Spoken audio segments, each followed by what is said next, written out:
పిల్లల గురించి. ఇంకా ఫైనల్లీ మా మల్టిపుల్ ఇన్కమ్ స్టోరీ చెప్తాను ఇప్పుడు మీకు. అసలు యాక్చువల్ గా ప్రెసెంట్ మేమున్న ఈ సిచ్యువేషన్ గానీ, మా ఇంట్లో ఉన్న ఈ వస్తువులు గానీ, మేము కొనుక్కునే ప్రతిదీ గానీ మా ఇద్దరి కష్టం మీద వచ్చింది అనమాట. ఇంకా ఎక్కువ మా హస్బెండ్ కష్టం అనే చెప్తాను, నా కష్టం చాలా వరకు తక్కువే. అంటే ఇద్దరం కూడా కోఆర్డినేషన్ తో కష్టపెడతాము, కోఆర్డినేషన్ తో ఖర్చు పెడతాము.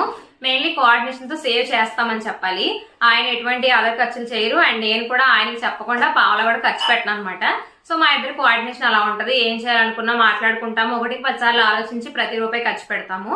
సో అలానే మాకు మ్యారేజ్ అయినప్పటి నుంచి ఇప్పటికి 7 years అవుతుంది అనమాట. ఈ 7 years గా మా జర్నీ ఇలానే కొనసాగింది. ఇన్వాయిస్ నుంచి కానీ మా పేరెంట్స్ నుంచి కానీ వచ్చింది అయితే 0 అనమాట. మాకేం రాలేదు, మా అంతటా మేమే ఇదంతా బిల్డ్ చేసుకున్నాము. ఫ్యూచర్ లో కూడా మాకున్న గోల్స్ ని, ఆస్పిరేషన్స్ అన్నిటిని ఇంకా ఫుల్ఫిల్ చేసుకుంటూ ముందుకు వెళ్ళాలనుకుంటున్నాం అనమాట. సో అలాగా మేము ఎలా ప్లాన్ చేసుకుంటున్నాము మా ఫైనాన్సెస్ అనేది చెప్తాను. స్టార్టింగ్ నుంచి కూడా మా మ్యారేజ్ అయినప్పటి నుంచి నాకు అప్పట్లో డిఎడ్ అయిపోయింది అండ్ కోచింగ్ కూడా అయిపోయింది అనమాట. తర్వాత నేను రివిజన్ బ్యాచ్ కి కోచింగ్ కూడా వెళ్ళాను. ఇంతకుముందు కూడా ఈ స్టోరీ ఒకసారి చెప్పాను ఒక వీడియోలో, బడ్జెట్ వీడియోలో, బట్ ఇప్పుడు రిలేట్ అవుతారు కదా అని చెప్పేస్తున్నాను. సో వెళ్ళొచ్చిన తర్వాత ఏంటంటే నేను కొన్నాళ్ళు ప్రిపేర్ అవుదాం అని చెప్పేసి ఆగా అనమాట. ఆ తర్వాత ఏమనిపించిందంటే ఇంట్లో ఉండి ఎంతకి చదివినా నోటిఫికేషన్ రాదు, ఇంకా అది ఎప్పుడు వస్తుంది డిఎస్సి అని వెయిట్ చేసే కన్నా మనం ఇంకొంచెం పిల్లలు ఎవరికైనా ట్యూషన్స్ చెప్తే బెస్ట్ కదా అనిపించింది. ఇంకా అప్పుడు అనిపించింది మా హస్బెండ్ హోమ్ ట్యూషన్స్ ఉంటాయి, అవైతే ఇంకొంచెం బెస్ట్ కదా, ఒక 1 hour 2 hours చెప్తే సరిపోతుంది అండ్ మనీ కూడా ఎక్కువ జనరేట్ అవుతుంది. దానికి తోడు పిల్లలు కొంచెం హైయర్ క్లాసెస్ వాళ్ళు ఎక్కువగా దొరుకుతారు. ఇంటి చుట్టుపక్కల అంటే హైయర్ క్లాసెస్ ఉండొచ్చు, ఉండకపోవచ్చు కదా. సో అలా హైయర్ క్లాసెస్ వాళ్ళకి చెప్తే బెస్ట్ కదా అని చెప్పేసి చెప్పారు. ట్యూషన్స్ జర్నీ అయితే స్టార్ట్ అయింది అనమాట. అప్పుడు ఈచ్ వన్ వచ్చేసి 2,500 అలా ఇచ్చేవాళ్ళు. సో అలా ఇద్దరు పిల్లలు ఉండేవాళ్ళు, ఒకళ్ళు ఎలిమెంటరీ ఒకళ్ళు హై స్కూల్ అనమాట. 5,000 వచ్చేది. అది ఎప్పుడు 2018 టైంలో అనమాట అది.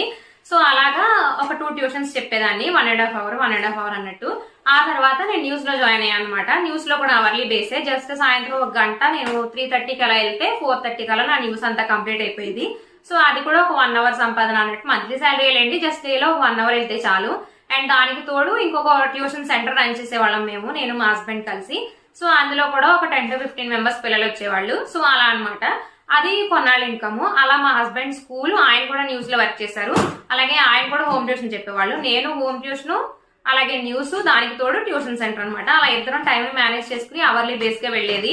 మోస్ట్లీ మా హస్బెండ్ అయితే మార్నింగ్ 7:30కి స్టార్ట్ అయితే ఆయన డే నైట్ 10:30కి ఎండ్ అయ్యేది. నేనైతే డే అంతా ఇంట్లో మార్నింగ్ లంచ్ బాక్స్ అంతా పెట్టేసిన తర్వాత ఇంకా ప్రిపరేషన్ అంతా చేసుకునేదాన్ని. సాయంత్రం అంటే చదువుకునేదాన్ని. గవర్నమెంట్ జాబ్ కోసం ప్రిపేర్ అయ్యేదానని చెప్పాను కదా. నేను మల్టిపుల్ జాబ్స్ కూడా సెంట్రల్ గవర్నమెంట్ అవి ఇవి కూడా చాలా రాసాను అనమాట. సో వాటన్నిటికీ చదువుకుంటుండేదాన్ని.